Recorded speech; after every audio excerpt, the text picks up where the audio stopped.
Hello दोस्तों, आप सभी लोगों का हमारे यूट्यूब चैनल में स्वागत है। तो जिन लोगों का जो है एग्ज़ाम DFCL का जो है आपका हो रहा है, उन लोगों के लिए यह क्लास महत्वपूर्ण है क्योंकि इसी बेस पर जो है आपके प्रश्न बनेंगे और पूछे गए हैं। तो आप लोग क्लास को जो है लास्ट तक देखिए। तो चलिए शुरू करते हैं। आपके 10 जुलाई की जो है फर्स्ट शिफ्ट के जो है कौन-कौन से प्रश्न पूछे गए हैं और आगे आने वाले जो है शिफ्टों में कौन से प्रश्न पूछे जा सकते हैं। चलिए शुरू करते हैं आज के प्रश्नों को। शुरू करने से पहले अगर अभी तक आप लोग हमारे चैनल को सब्सक्राइब नहीं किए हैं तो चैनल को सब्सक्राइब कर लीजिए और बेल आइकन को दबा लीजिए ताकि जब भी हम क्लास को अपलोड करें तो आप लोगों तक जो है क्लास पहुंच जाए। तो इसमें आपके पहले प्रश्न पूछे गए थे सामान्य जागरूकता से। सामान्य जागरूकता से जो है आपका प्रश्न पूछा गया था, जिसमें टोटल 15 प्रश्नों को जो है हमें मिला है, हम उसको करवा रहे हैं। जिसमें हमारा प्रश्न नंबर पहला है, भारत का पहला उपग्रह कौन था? भारत का जो है पहला उपग्रह कौन था? तो इसका सही आंसर हो जाएगा क्या? आर्यभट्ट। भारत का जो है पहला उपग्रह आपका कौन था? तो आर्यभट्ट। सही आंसर क्या हो जाएगा? आर्यभट्ट। अब आगे की तरफ बढ़ते हैं।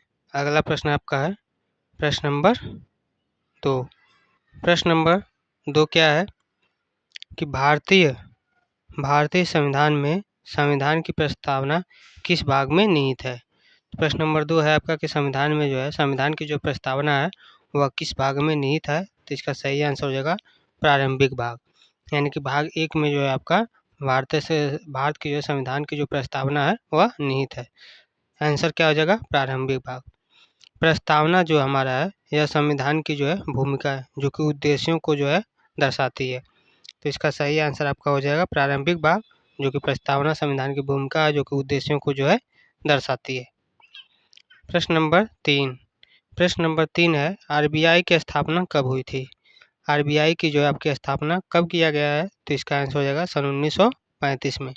सन 1935 में जो है आपका आरबीआई का जो है स्थापना किया गया है। सही आंसर क्या हो जाएगा? सन 1935। अब आरबीआई आरबीआई क्या है कि भारतीय रिजर्व बैंक ऑफ इंडिया इसका फुल फॉर्म होता है और इसकी स्थापना कब हुआ? तो 1 अप्रैल सन 1935 को। और पूछ देता है कभी कभी आरबीआई का फुल फॉर्म क्या होगा? तो रिजर्व बैंक ऑफ इंडिया। अगले प्रश्न की तरफ बढ़ते हैं। प्रश्न नंबर 4। प्रश्न नंबर 4 है भारत का राष्ट्रीय पशु कौन है? भारत का जो है राष्ट्रीय पशु कौन है? तो इसका आंसर हो जाएगा बाघ। बाघ जो है आपका भारत का राष्ट्रीय पशु है। तो सही आंसर क्या हो जाएगा? बाघ। बाघ जो है बाघ का जो है कभी कभी हमें वैज्ञानिक नाम पूछ लेता है। तो बाघ का वैज्ञानिक नाम क्या हो जाएगा? तो पैंथेरा टाइग्रिस। बाघ का वैज्ञानिक नाम क्या हो जाएगा? पैंथेरा टाइग्रिस, जो कि भारत का जो है क्या है? राष्ट्रीय पशु है। अगला प्रश्न है प्रश्न नंबर 5। प्रश्न नंबर 5 है नवीन जल मिशन नवीन जल जीवन मिशन का जो है उद्देश्य क्या है? नवीन जल जीवन मिशन का उद्देश्य क्या है? तो इसका आंसर आपका हो जाएगा हर घर जल पहुंचाना। हर घर जल पहुंचाना जो है आपका नवीन जल जीवन मिशन का जो है उद्देश्य है। इसमें और भी कुछ पॉइंट है, जैसे इसका उद्देश्य जो है 2024 तक हर जो है ग्रामीण यानी गांव में घर में जो है नल के द्वारा जो है जल की आपूर्ति करना नवीन जल जीवन मिशन का जो है उद्देश्य रखा गया था। सही आंसर क्या हो जाएगा? हर घर जल पहुंचाना। अगला प्रश्न है प्रश्न नंबर 6। प्रश्न नंबर 6 है विश्व पर्यावरण दिवस कब मनाया जाता है? विश्व पर्यावरण दिवस जो है आपका कब मनाया जाता है? तो इसका आंसर हो जाएगा 5 जून। हर 5 जून को जो है आपको विश्व पर्यावरण दिवस के रूप में मनाते हैं। तो सही आंसर क्या हो जाएगा? 5 जून। 5 जून को जो है पर्यावरण संरक्षण के लिए विश्व भर में जो है जागरूकता अभियान चलता है, जिसके कारण कि हमें पर्यावरण की सुरक्षा करनी है, पर्यावरण को बचाना है। इसलिए हर 5 जून को जो है 5 जून को जो है हर साल पर्यावरण संरक्षण के लिए जो है विश्व में जो है आपका पर्यावरण दिवस जो है 5 जून को मनाया जाता है। अगला प्रश्न है प्रश्न नंबर 7। प्रश्न है भारत में योजना आयोग की जगह किस संस्था ने ली है? यानी कि पहले भारत में जो है योजना आयोग था, उसकी जगह अब क्या कर दिया गया है? तो योजना आयोग का जो है नाम बदल कर दिया गया है नीति आयोग। योजना आयोग को जो है नाम बदल कर क्या कर दिया गया है? नीति आयोग। और यह कब बदला गया है, तो सन 2015 में योजना आयोग को जो है बदल कर यानी उसकी जगह पर नीति आयोग की जो है स्थापना कर दिया गया। और इसको करने वाले कौन थे, तो हमारे प्रधानमंत्री श्री नरेंद्र मोदी जी थे। अगला प्रश्न है प्रश्न नंबर 8। प्रश्न नंबर 8 है, महात्मा गांधी को राष्ट्रपिता किसने कहा था। महात्मा गांधी को जो है राष्ट्रपिता किसने कहा था, तो इसका आंसर हो जाएगा सुभाष चंद्र बोस। सुभाष चंद्र बोस जी ने जो है महात्मा गांधी को राष्ट्रपिता कहे थे। सही आंसर क्या हो जाएगा, सुभाष चंद्र बोस। अब सुभाष चंद्र बोस जो है इन्होंने सन 1944 में सुभाष चंद्र बोस ने रेडियो से जो है गांधी जी को राष्ट्रपिता के नाम से संबोधित किया। सन 1944 में सुभाष चंद्र बोस जी ने जो है रेडियो से गांधी जी को है राष्ट्रपिता के रूप में जो है संबोधित किए थे। अगला प्रश्न है प्रश्न नंबर 9। प्रश्न है, जीएसटी भारत पर जो है भारत में कब लागू हुआ। जीएसटी जो है आपका भारत में कब लागू हुआ है, तो इसका आंसर हो जाएगा 1 जुलाई सन 2017 को। 1 जुलाई सन 2017 को जो है भारत में जीएसटी लागू किया गया। तो क्या हो जाएगा सही आंसर, 1 जुलाई सन 2017। जीएसटी जो है यह एक एकीकृत अप्रत्यक्ष कर प्रणाली है, यानी कि जो कि हमें हर सामान वस्तुओं पर जो है दिया जाता है। यानी कि यह कैसी प्रणाली है, तो प्रश्न पूछ देता है जीएसटी कैसी प्रणाली है, तो यह आपका अप्रत्यक्ष प्रणाली है। अगला प्रश्न आपका है प्रश्न नंबर 10। प्रश्न नंबर 10 है, संविधान की कितनी अनुसूचियां हैं, यानी कि कितने शेड्यूल्स हैं। तो संविधान की जो है टोटल अनुसूचियों की संख्या है इस समय 12। कितनी अनुसूचियां हैं संविधान की, टोटल अनुसूचियों की संख्या है 12, जिसमें भारत के संविधान की टोटल 12 अनुसूचियां जो कि विभिन्न विभिन्न विषयों से संबंधित हैं। अगला प्रश्न आपका है प्रश्न नंबर 11। प्रश्न नंबर 11 है, गोलमेज सम्मेलन कहाँ हुआ था। गोलमेज सम्मेलन जो है यह आपका कहाँ पर हुआ है, तो इसका सही आंसर हो जाएगा लंदन। गोलमेज सम्मेलन कहाँ पर हुआ था, तो लंदन में। ब्रिटिश सरकार के द्वारा जो है ब्रिटिश सरकार ने भारतीय नेताओं के साथ साथ 3 गोलमेज सम्मेलन जो कि लंदन में आयोजित किए गए थे। ब्रिटिश सरकार ने जो है भारतीय नेताओं के साथ 3 गोलमेज सम्मेलन कहाँ पर, लंदन में आयोजित किए गए थे। अगला प्रश्न है प्रश्न नंबर 12। प्रश्न है, सार्क में कितने सदस्य देश हैं। सार्क में जो है टोटल सदस्यों की संख्या कितनी, यानी कितने देश हैं सार्क में, तो इसका आंसर हो जाएगा 8। सार्क में जो है टोटल देशों की संख्या हो जाएगी 8 देशों की जो सदस्यता है, जिसमें आपके भारत, नेपाल, बांग्लादेश, पाकिस्तान, श्रीलंका, भूटान, मालदीव और अफगानिस्तान, ये सभी 8 देश शामिल हैं सार्क में। तो सही आंसर क्या हो जाएगा कि सार्क में कितने देश सदस्य शामिल हैं, तो 8। अगला प्रश्न है प्रश्न नंबर 13। प्रश्न नंबर 13 है, राष्ट्रीय गान जनगण मन के जो है रचयिता कौन है। राष्ट्रीय गान जनगण मन के रचयिता जो है कौन है, तो इसका सही आंसर हो जाएगा रविंद्रनाथ टैगोर। यहाँ पर देखिए ठाकुर लिख दिया है, गलत होगा, रविंद्रनाथ टैगोर। रविंद्रनाथ टैगोर जो है राष्ट्रीय गान जनगण मन के जो है रचयिता है। अब इससे पूछ लेता है कि जनगण मन को जो है सन 1950 में भारत का जो है राष्ट्रगान घोषित किया गया। तो पूछ देता है कि जनगण मन को जो है भारत का राष्ट्रगान के रूप में कब घोषित किया गया, तो इसका आंसर हो जाएगा सन 1950। 1950 में जो है जनगण मन को भारत के जो है राष्ट्रीय गान के रूप में घोषित किया गया। अगला प्रश्न है प्रश्न नंबर 14।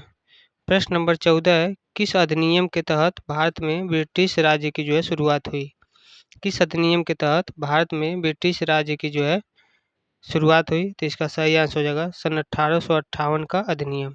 सन 1858 के अधिनियम के तहत जो है भारत में ब्रिटिश राज्य की जो है शुरुआत हो गई थी। इस अधिनियम के द्वारा जो है ईस्ट इंडिया कंपनी के शासन को समाप्त कर दिया गया। जो 1858 का अधिनियम है, इस अधिनियम के तहत जो है ईस्ट इंडिया कंपनी का जो शासन था उसको समाप्त कर दिया गया। अगला प्रश्न है प्रश्न नंबर 15। प्रश्न नंबर 15 है, हर घर तिरंगा अभियान किस मिशन का भाग है।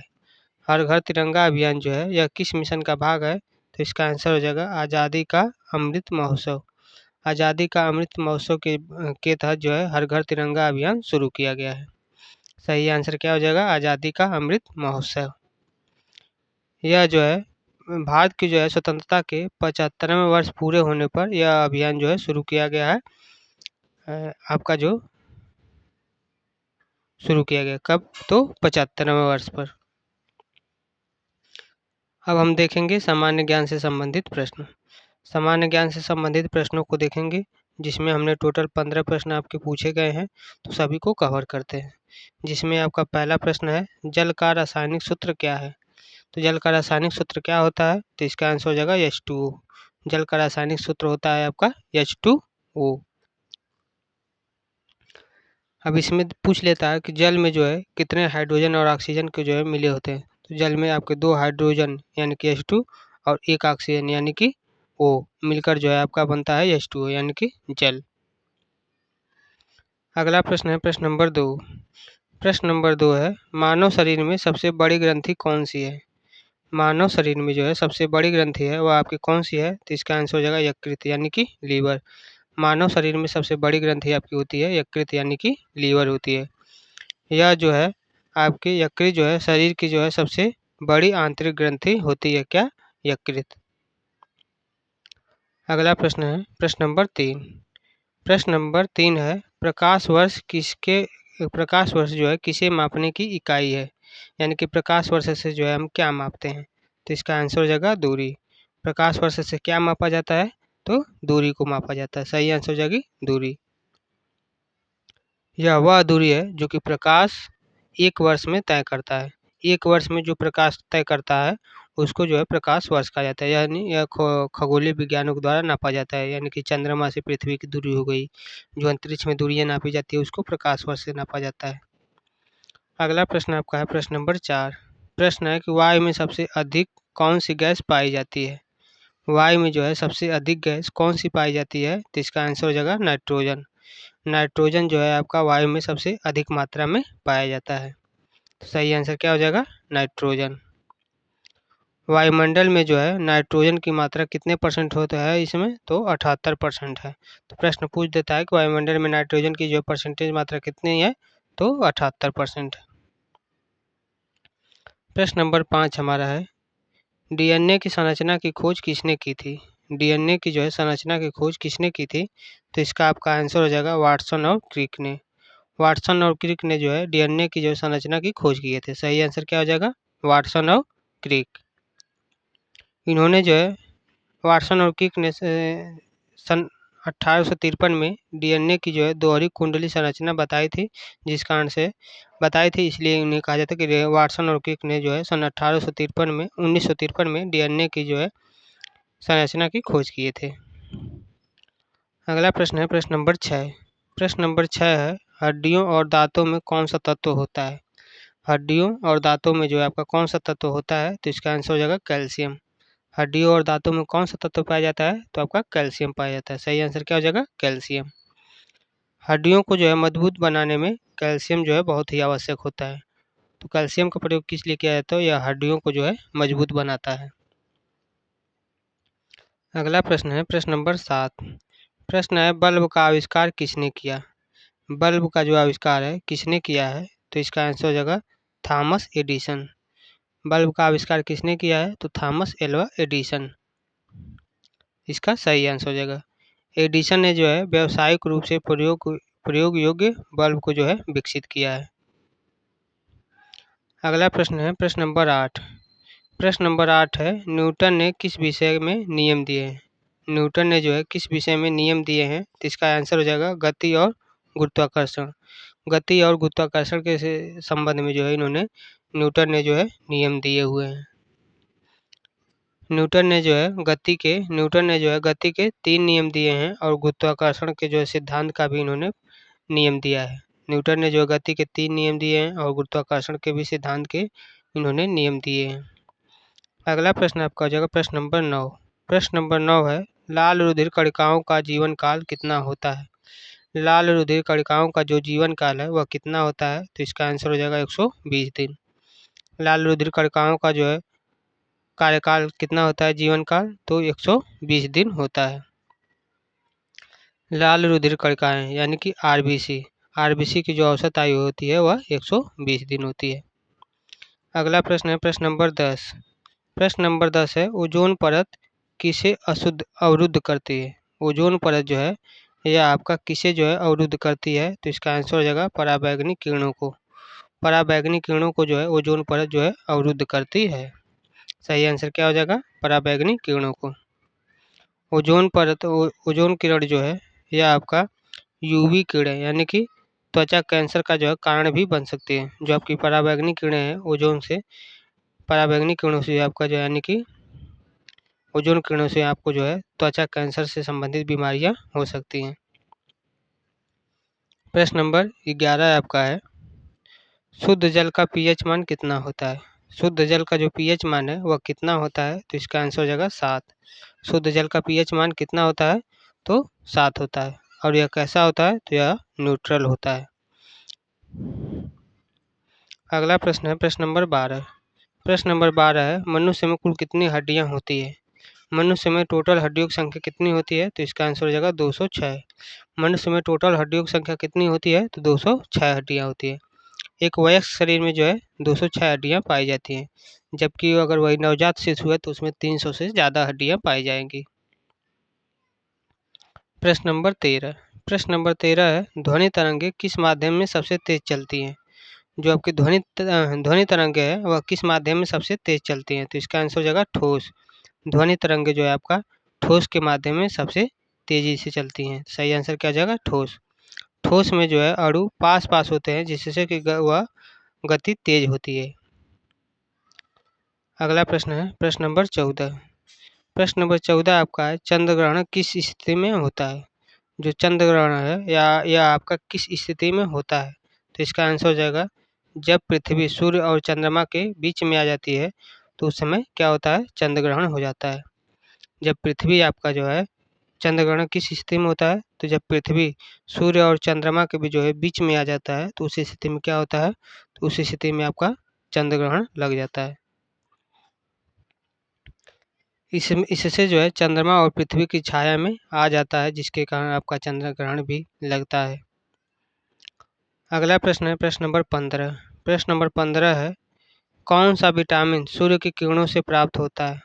कौन सा जो आपका विटामिन है जो कि सूर्य की किरणों से प्राप्त होता है? तो इसका आंसर हो जाएगा विटामिन डी। विटामिन डी जो है आपका सूर्य की किरणों से जो है प्राप्त होता है। सही आंसर क्या हो जाएगा? Vitamin D. विटामिन डी जो है हमारा हड्डियों के लिए बहुत ही आवश्यक होता है। विटामिन डी की जो मात्रा है यह हमारी हड्डियों के लिए बहुत ही आवश्यक होता है। तो ये रहे आज के आपके सभी प्रश्न। सभी प्रश्नों को जो है हमने करवा दिया है। अगर आप लोगों ने यहाँ तक क्लास देख लिया है तो आप लोगों का बहुत ही फ़ायदेमंद होगा, एग्ज़ाम में बहुत ही उपयोग साबित होगा। तो लास्ट तक जो है आप क्लास को देखते रहिए बस इसी तरीके से। और अगर इस क्लास का आप लोगों को पीडीएफ चाहिए तो पीडीएफ के लिए आप हमारे टेलीग्राम चैनल को ज्वाइन कर सकते हैं जिसका नाम है टीचिंग विद गोविंद। वहाँ से आप पीडीएफ को डाउनलोड करके अपना रिवीजन कर सकते हैं और अपना जो है एग्ज़ाम क्लियर कर सकते हैं। बस आप लोग डेली बेसिस पे क्लासेस करते रहिए और रिवीजन करते रहिए। आप लोगों का जो सिलेक्शन है वह ज़रूर हो जाएगा एग्ज़ाम में। बस आज के लिए इतना ही। जय हिंद, जय भारत।